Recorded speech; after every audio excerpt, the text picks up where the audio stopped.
Okay, so unbox natin tong wall charger na kasama pag binili niyo yung Tesla niyo. So see, today, sakapit natin siya. So ito yung tsura niya, na box. So ito yung pinaka wall charger unit. Okay. Nasa dito sigurado yung wire. So ito yung mga kasama. So, manual, start, blah blah. Okay. So wall charger, syempre. Pinaka wall charger. Okay. Tsaka ito yung mounting plate, yung pattern. Okay, so pag isi-set up nyo siya, ito yung pinaka-guide nyo.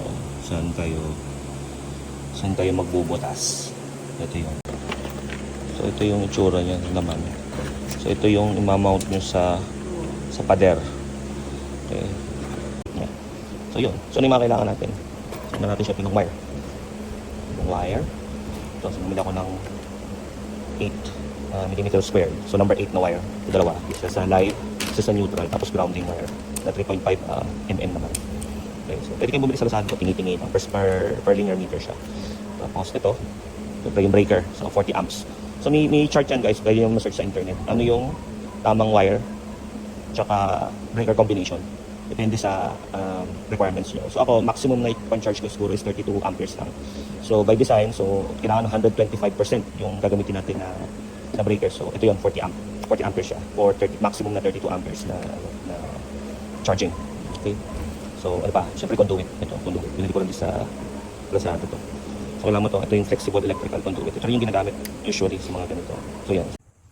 So ang gagawin ko ngayon is tatanggalin tong cover ng panel para ma-access natin yung mga circuit breaker. So siyempre patayin nyo muna dun sa main breaker bago kayong magkalikot dito, mga kuryente. So yan, nabuksan ko na yung panel. Ngayon, kailangan yung malaman bago kayo maglagay ng circuit breakers. Alamin asan dyan yung live saka neutral. So sa akin, ito yung live ko. Ito, yan. Ito yung umiilaw yung ayan, umiilaw, diba? So ito yung live, yung umiilaw. Tapos ito yung neutral. Okay, so ito yung breaker na papalitan ko ng 40 amperes.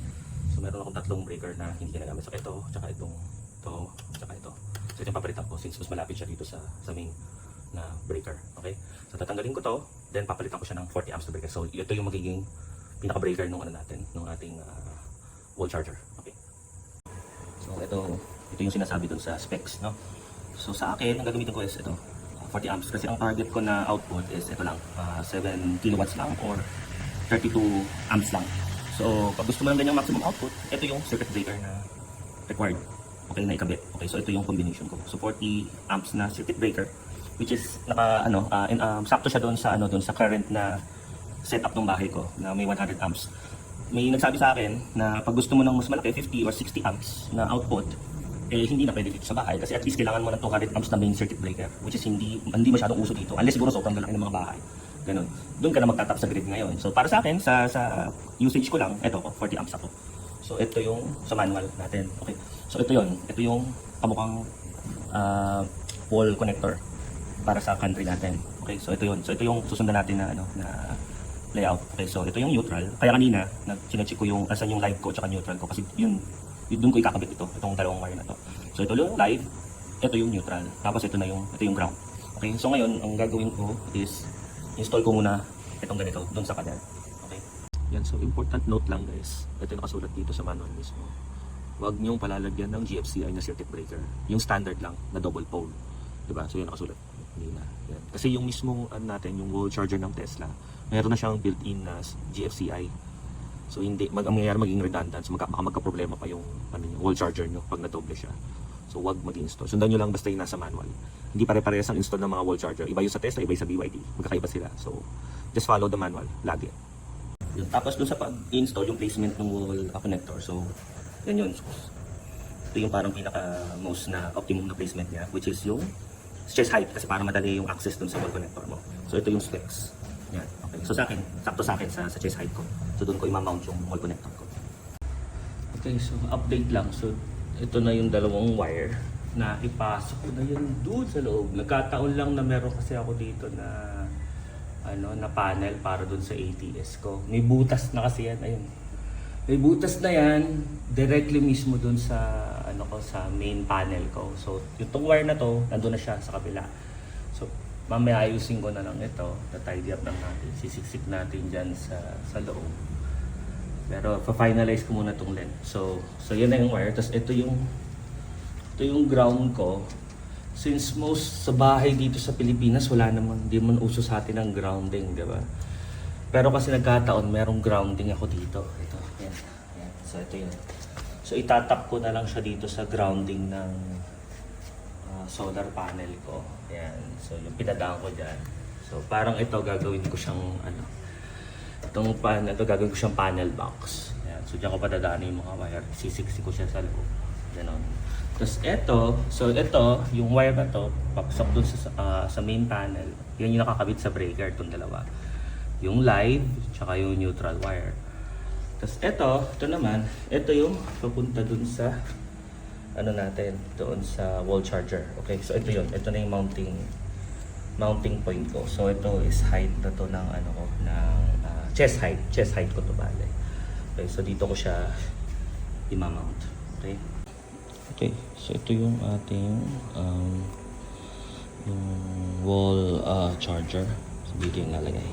Ganyan. Ganyan. Okay. So ito nga pala, pag binigay sa inyo, wala siyang butas actually. Kasi kayo, depende sa klase ng install, saan dadaan yung wiring, doon kayo magbubutas. So sa akin, dito sa ibabaw dadaan yung mga wirings ko. So ang bubutasan, ayon doon sa diagram is ito, tsaka ito. Yung dalawa na yan. So bubutasan ko sila. Okay.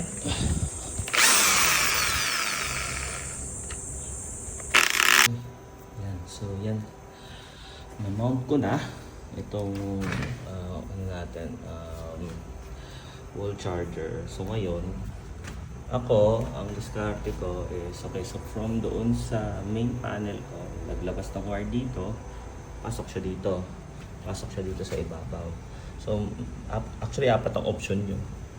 So kung patatagusin nyo directly yung wiring sa pader dito, edi dito nyo napalabasin or dito. So dalawa yung choices nyo. Ako kasi dumaan ako dito sa may parang panel box na to. So dito yung conduit papunta dito sa ibabaw. So ito, pinapop lang, ganun. Pop mo lang yan. Ayun, pop. So dito sa option na to, itong inlet na to, 3/4, maximum 3/4 lang na tubing. So yung binili ko na conduit, ito. So ito 3/4 to. Yan, tapos meron na rin siyang mga quick connector. Yan, para madali. Yan, so 3/4 yun. Okay, so ito na yung mock-up ng conduit. So mamaya, pag na-finalize ko na yung length talaga niyan, slack pa tayo dito, putulin natin yan para sakto. So ito, so 3/4 na quick connector to. Yan, nakalagay dyan yan. Meron yung itong screw na napapasok po na. Yan. So pag nahihigpit ako yun mamaya, pag na-finalize ko na. So ganyan yung magiging mock-up niya. Siyempre ayos pa yan. Medyo papantay pa yan. Kasi ito ipapasok dito. Nalagay ito. Parang hose lang ng tubig. Diba? So yan. So na-finalize ko na yung length. So yan na. Inaayos ko na 3 conduit. Ngayon, kakabit ko na itong dalawa. So ito yung gagawin ko neutral, red, tapos black yung live ko. So kung makikita nyo dito sa loob, ayan. Strip length, yan. So ganyan dapat kahaba yung wire na matitira. So ganyan, yan. Yan, so ayan. Yan, so yan, kung nakikita nyo siya. Yan. Striplet. So ganyan yung copper wire dapat na nakalabas mula doon sa insulation niya. So ganyan. So kakatingin ito. So ito, nakating ko na to. So ganyan din yung gagawin ko dito sa red. Itong green, na-secure ko na siya dito sa neutral. Nakapit ko na rin siya dito sa sorry, hindi pala neutral, ground yan. Ground yan. So dito yung ground. So, dumaan na yan dyan sa conduit ko. Dun sa itim. Yan, bababa dyan. Pupunta dun sa grounding rod ko. Yan. So, itong dalawa na lang. So, yung live na lang tsaka neutral yung ikakabit ko. So nailagay ko na itong neutral, saka ground. So ito naman.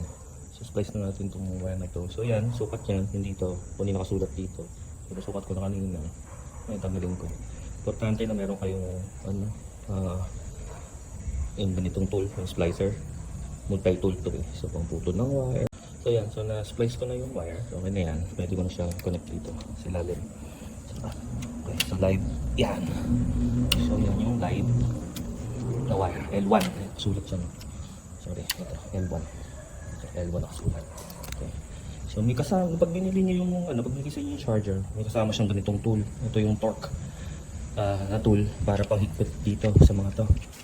Ayan. Pero kasi may sarili ako, so hindi yun ang ginagamit ko. So,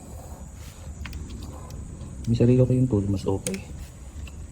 Tapos ngayon, muna, nakahigpitan ko muna ng konti lang, kamay lang muna. Ayan.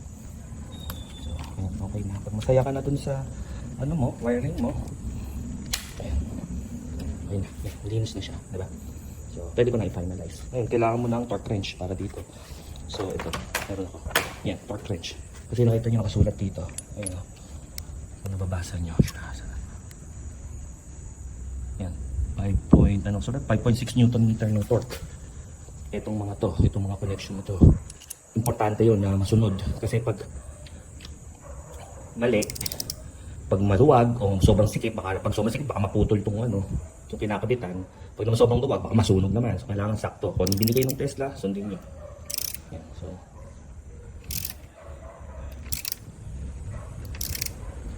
Okay, so yun na. Na-flip na gano'n. Yun na, 5 Newton meters. Nakaset na yung torque wrench ko para dun. So, ito naman sa baba.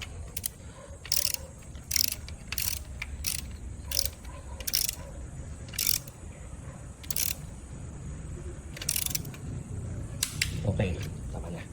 Okay na yan. So, okay. So, yan na yung final na wiring ko. So, pwede ko nang ipatong dito yung yung kulay white na plate kung saan nakakonect yung charging cable ng Tesla. So, mamaya na yun. Kakabit ko muna itong dalawa na to doon sa breaker na nasa loob. Okay, so update. So, yan. Nakaganila ako kasi wala kami ilaw. Pinatay ko itong mga breaker. So, nakabit ko na itong 40 amps na breaker. So, ito na rin yung live na wire ko, tapos yung neutral, yung red.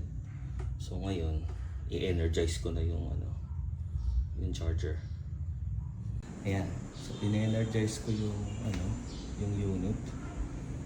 So nag-green siya tapos nag-red. Okay, green siya ulit. Okay. So yan. Okay. So tingnan natin ngayon, commissioning na. We'll see. So ngayon ko-commission natin siya. Okay, so select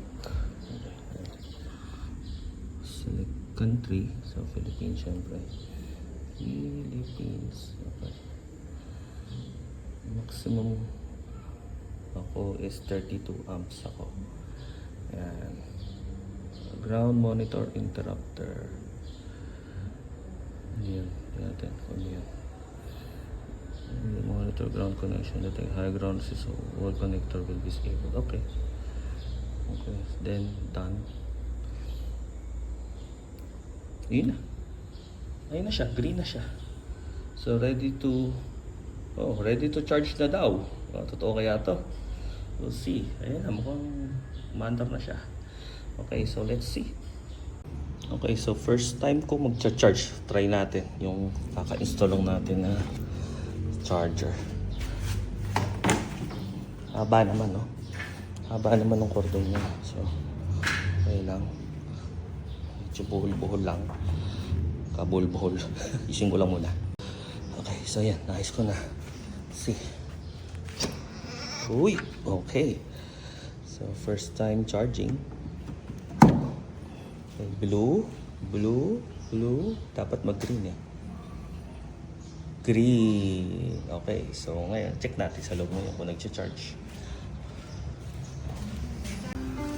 Inalagaan. Ginawa niya ang lahat para maging masaya siya. Hindi sumuko si Papa. 25. Kahit sarili niyang buhay, ibibigay 32 niya. amps. Okay, max Just to yan. keep Mama alive. Nice. Para mag... Okay. So yun, nag-charge na tayo. 7.2 kilowatt. Okay.